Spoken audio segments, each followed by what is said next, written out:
Welcome to Live with Miami's Community News, South Florida's #1 source for local stories.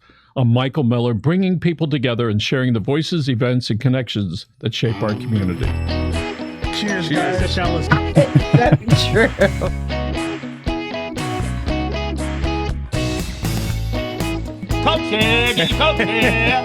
I'm all in to be the Miami-Dade County mayor. That event.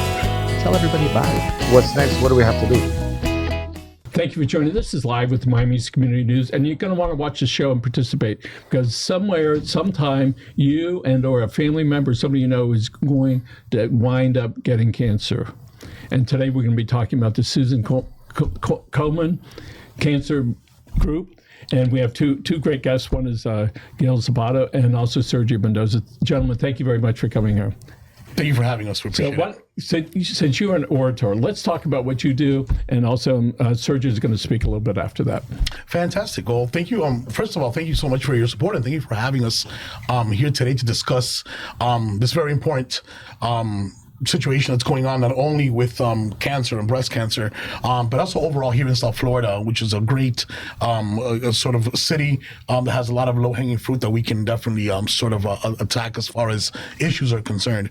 I am the development manager for Susan G. Komen, which is America's top leading non-for-profit organization fighting breast cancer.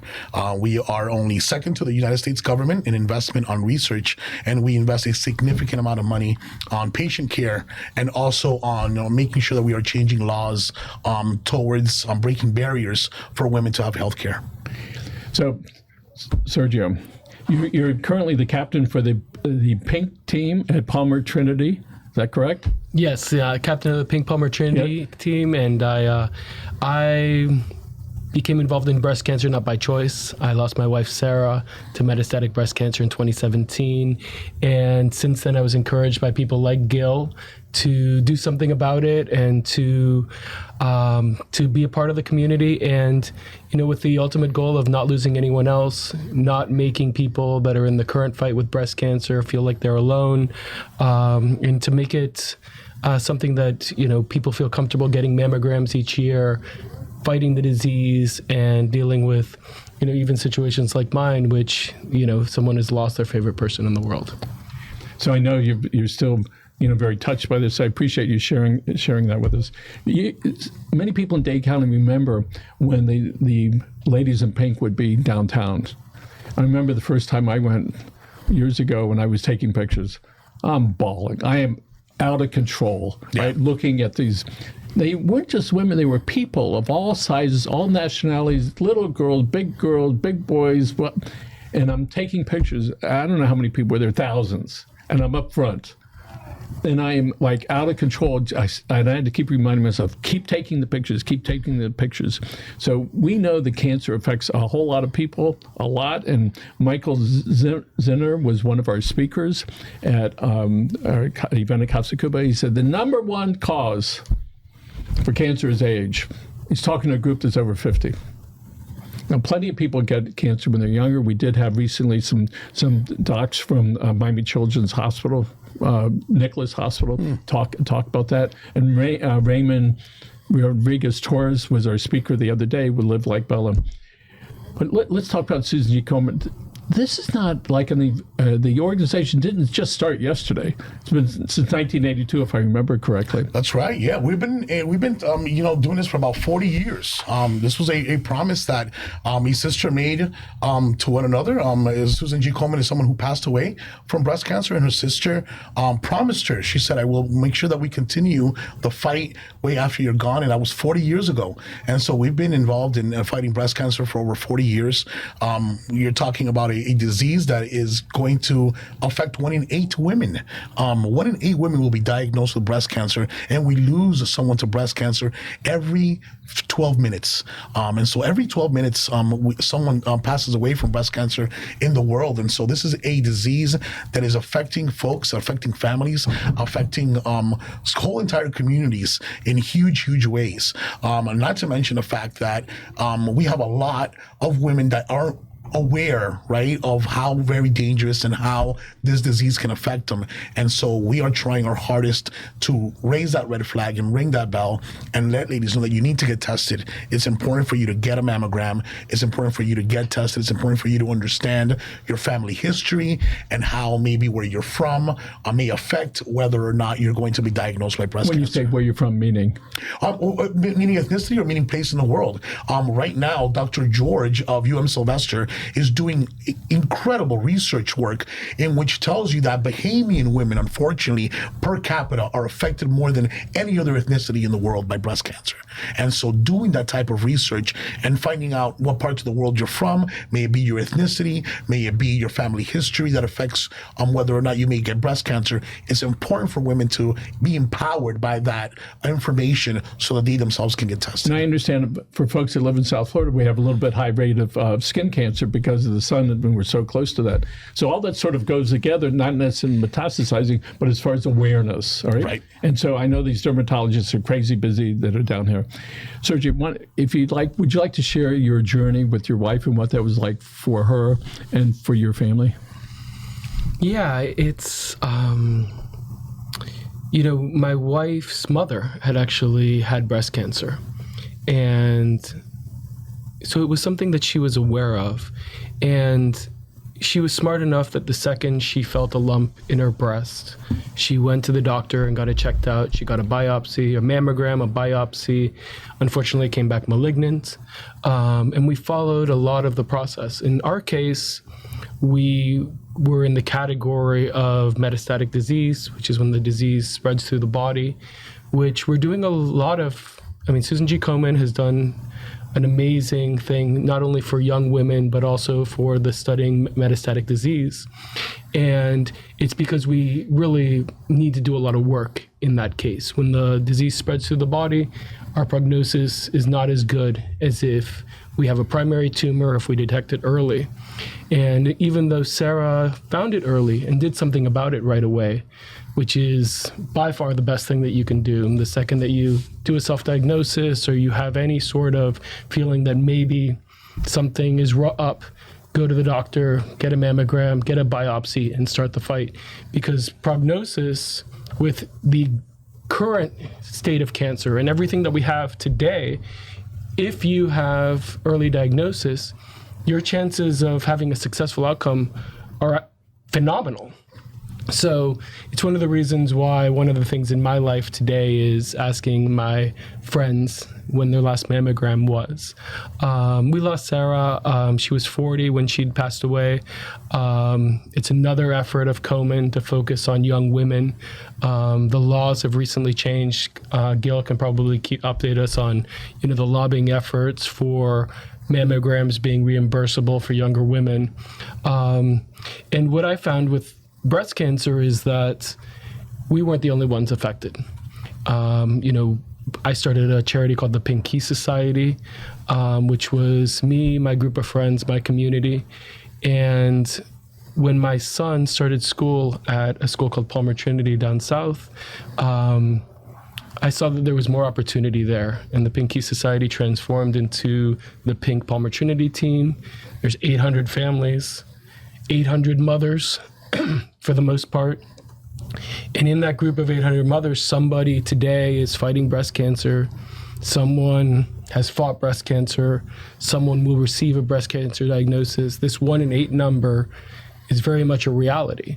So we create this because we want to make people feel comfortable with it being a part of life. Get the mammogram. Don't be afraid of the consequences. And we're going to get back. Let's talk about, you have an event coming up in a couple of weeks. Tell us about that. We do. And so what Sergio's talking about is very important, not only from, the family sort of side, right? And so what he's touched on is what I was talking about earlier, is that breast cancer doesn't only affect the person that gets breast cancer, it affects everyone around them. It affects their children, it affects the husband, it affects the whole entire community. And so one of the things that Susan G. Komen does is we focus on bringing a community around these folks, building a community around survivors, folks that have survived survived breast cancer, those that are fighting breast cancer today, and those families who have lost someone to breast cancer. And we put an event together, a walk together every single year, which is our More Than Pink Walk. And so the More Than Pink Walk will be taking place this year on October 4th, the first week of National Breast Cancer Awareness Month at the Miami-Dade County Youth Fair. And so we're having our event there so that our community can gather, they can get together, support each other, and walk to raise funds in order to continue fighting breast cancer. Yeah, people can go to your website. What's your website address? It's going to be Komen.org/Miami Walk. So if you go to Komen.org/Miami Walk, you will go right to the website where you can get all the information. You might be able to get a group together or individually. You can register as just yourself, or you can register a team. You can start a team, or you can join a team, which is the great thing about that. And one of the things we've recognized in this position that we're now in is being able to help people bring it to the surface and to talk about it. Yes, very, very important. I'll tell you. Go ahead. Sorry.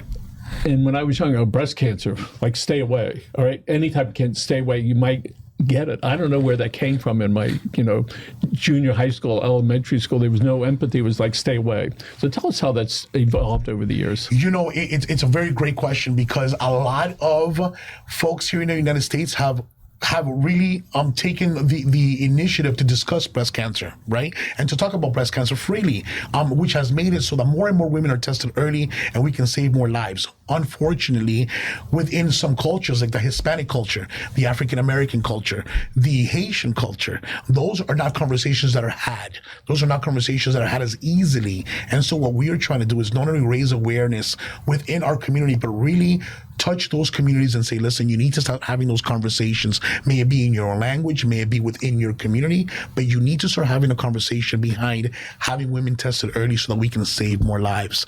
A lot of women, unfortunately, within the Hispanic and the African American community are not only being diagnosed, but they're being diagnosed with breast cancer very much like Sarah, at the end of a phase in which we can no longer do a lot about. Whereas if we catch it early in phase 1 and phase 2, our doctors, like Dr. Michael Zinner, who is amazing over there at Miami Cancer Institute, are able to do their best in order to save these lives and get folks to be survivors rather than a statistic. And men get breast cancer also, don't they? Absolutely. So men get breast cancer.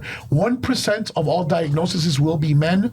Unfortunately, most of these diagnoses are going to be fatal because men don't ever get tested, right? And so by the time they find breast cancer in men, 9 times out of 10, it is way too late and it becomes a fatality. And so we are also asking that men nowadays, if you have history, if you feel yourself and you feel something within your chest, you need to get tested right away and you need to get a mammogram. You've been around this long enough. So sometimes when you're talking with women, do you get a feeling sometimes they're avoiding it, or that they might be sick and then they're not doing anything about it?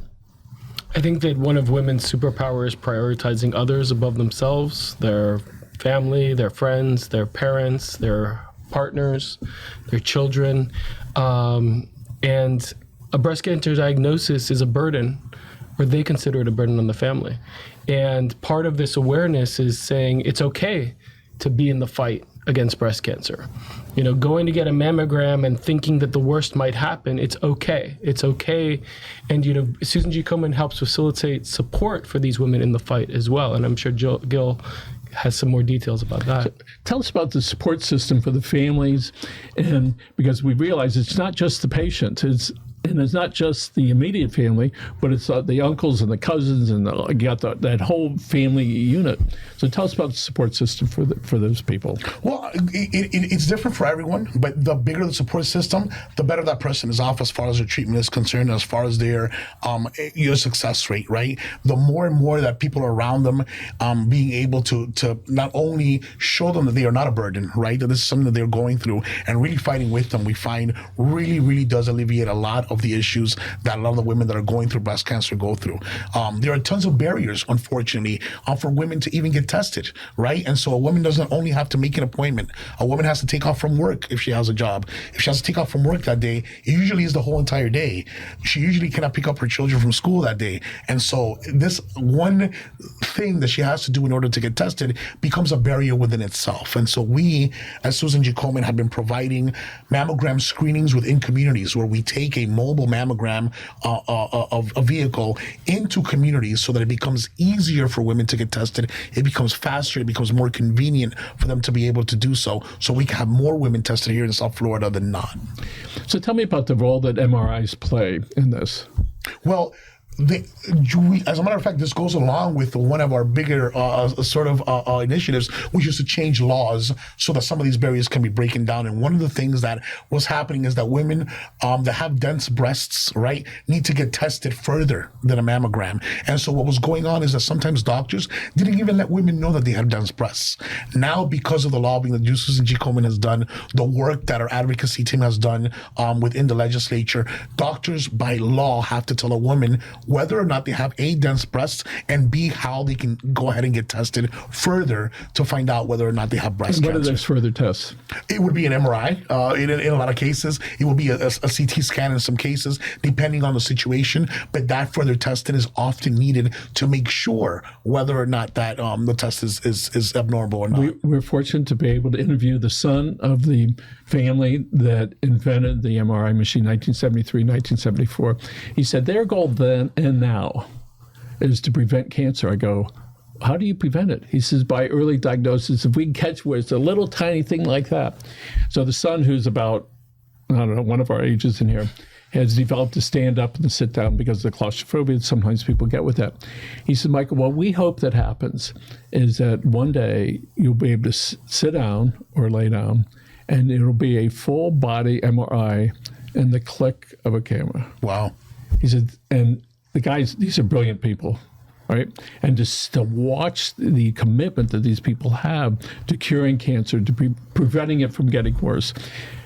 And one of the things that we recognize, if people don't go in and they don't talk to somebody and they don't get treatment and because they're too afraid or they don't have transportation or they think it's not going to be them, it's going to be the neighbor across the street. It's up to organizations like yours to be able to have that conversation.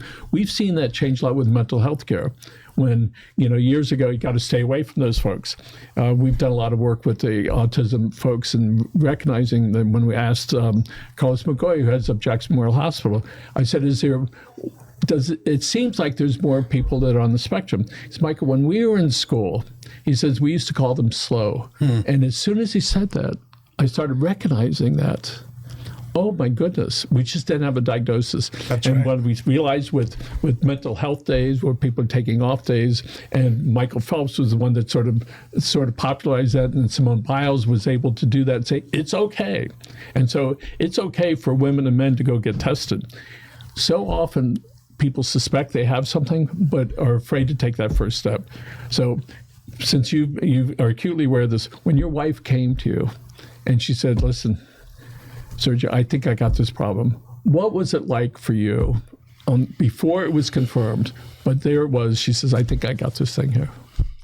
I mean, it must be the same with any type of cancer diagnosis, but it's shock, and it wasn't me. It was her.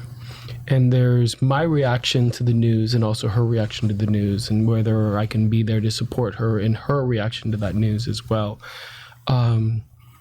It's very quickly traumatic. For us, the biggest problem was the unknown. With a cancer diagnosis or a cancer suspicion, you have the first unknown, which is it cancer? The biopsy results, and you wait for a few moments for that. And then the prognosis is also misunderstood. There's, it's Googling what happens with breast cancer is probably something that nobody should ever do. Communicating about advanced disease and kind of what to be expected.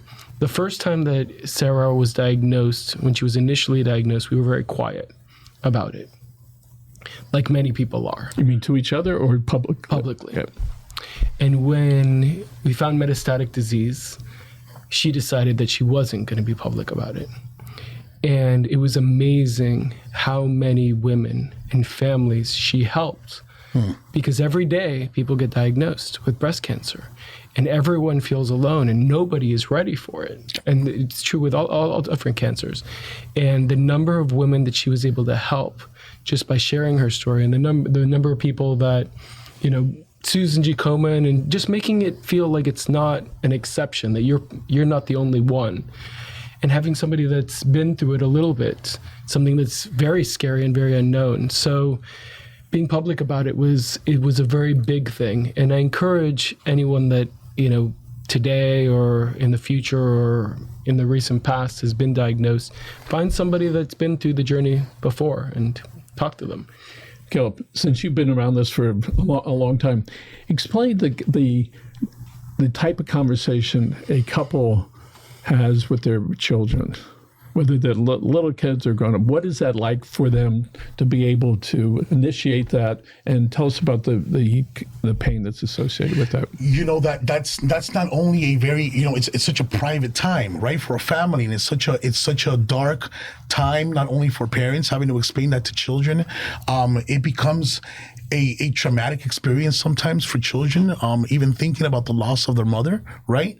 Our CEO has written a book about that particular situation, about explaining to your children, right, what can happen and what might happen, and preparing them for this very situation, because it is such a private moment, and it is a moment in which parents, knowing their children, right, can only do themselves. One of the things that Susan G. Komen provides for not only those that have been diagnosed with breast cancer, but for their families, is a helpline, 1-877-GO-KOMEN, which you can call at any moment to find out very, very specific information about your diagnosis, about your next steps, about how you can find resources in the community. What can your family, or what should they be doing to prepare for this journey that you're about to go to? These are all questions that can be answered through our helpline, which we are very proud to provide not only in English, but also in Spanish. We've got a couple of minutes left. I would like Emily. Can we get the camera on Emily?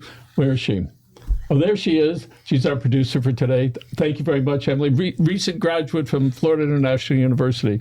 And thanks for being here. By the way, she has her own show called Everything with Emily, right? So tune in. She's got a show coming up pretty soon. Amazing, right. Yes. So, and the conversation must be tough, for the parents between each other, and then to their children, and to their adult children or little children. So, and people need to be encouraged to be able to figure out how to have that conversation. What was as we wrap up, what was that like for you? My children were 2 and 5 when Sarah passed away. She was diagnosed right around the pregnancy of my son. So we made the decision not to talk about it. She made the decision to live life as if she didn't have a breast cancer diagnosis. And I agreed with her, and I lived next to her with this understanding that we were going to live life as if she didn't have a breast cancer diagnosis. And that's a very personal thing. With the children, that's very personal. I think, we actually got a lot of help from professionals the same way that we do in the mental health community. And then when she passed away, Children's Bereavement Center, which is a local organization, changed our lives. Not only my kids' lives, but also my own. So there's support for the diagnosis, the walking people through, them being to manage it, and then in case of bad diagnosis, for support for not just them, but for the whole family unit. Exactly. And I'm glad you talked about, we got 2 minutes about ringing the bell, because you know what Miami Cancer Institute, when people finish their treatment, I've been out there many times where they ring that bell. Yes, they do. All right, we have 1 minute left. Sergio, well, I'd like you to look at this camera right here, and I'd like you to thank some people that have helped you on your journey. I'd like to thank everybody that's made us feel, it's amazing how many people respond to a call for help. And when you ask for help, there's all these people in the world that just help you. And we were helped with meals, we were helped with prayer, we were helped in countless ways, and I continue to be helped. I mean, I raised my children, since they were 2 and 5. I couldn't have done that without the community. So there's many, many, many people. So thank you so much. And thank you for letting us speak today. And thank you for sharing that. So, Gil, let's talk about, again, so you have an event coming up. When is that? October 5th? It's October 4th, yes. And that's going to be at Miami-Dade County at the Miami-Dade County Youth Fair and Exposition. People can go to your website. They can sign up themselves. They can sign in, perhaps into a group. All right. Yes. And listen, this is a time for people to open up their hearts and be able to give not just their money, but their time and their assets. Yeah, and what we encourage people to do is go out there and be a part of that community. Whether or not you've been affected by breast cancer or not, you might be in the future. If you are, you will be happy to have contributed to an organization like Susan G. Komen, and you will have been happy to have contributed to that particular community here in South Florida. I'm old enough to remember Hurricane Andrew and how this community came out to help each other, and we're having the same situation today. So the more help and the more support we can get, the better. That's wonderful. We're going to wrap it up. Gil, thank you very much for being here, Sergio.